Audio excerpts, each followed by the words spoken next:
Garuda Express, an international courier service. Rarandoi వేడుక చూద్దాం audio వేడుకలో సీనియర్ నటుడు చలపతిరావు చేసిన వ్యాఖ్యలు పెద్ద దుమారమే రేపాయి.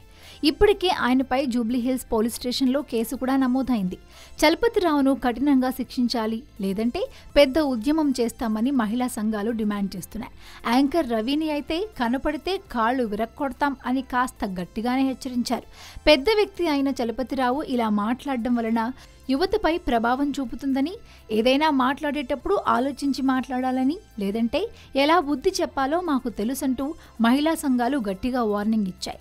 అప్పట్లో ఆలీ స్టేజ్ పై మాట్లాడిన విధానాన్ని తప్పుబట్టిన అన్నపూర్ణ, సుంకర చలపతిరావు అయితే బతకడానికి వీలు లేదంటూ సంచలన వ్యాఖ్యలు చేశారు. ఇదిలా ఉంటే క్యారెక్టర్ ఆర్టిస్ట్ ప్రగతి చలపతిరావు గురించి కొన్ని ఆసక్తికరమైన విషయాలను బయటపెట్టారు. ఇంతకీ ఆర్టిస్ట్ ప్రగతి ఏమన్నారంటే, చలపతిరావు షూటింగ్లో ఇంకా ఘోరంగా మాట్లాడతారని, దానితో పోలిస్తే ఇది చాలా చిన్న విషయమని, ఇంకా చీప్గా ఎన్నో కామెంట్స్ చేసేవారని, అయితే ఆయన మాటలు అలా ఉంటాయి కానీ మనిషి మాత్రం మంచోడే అన్నారు.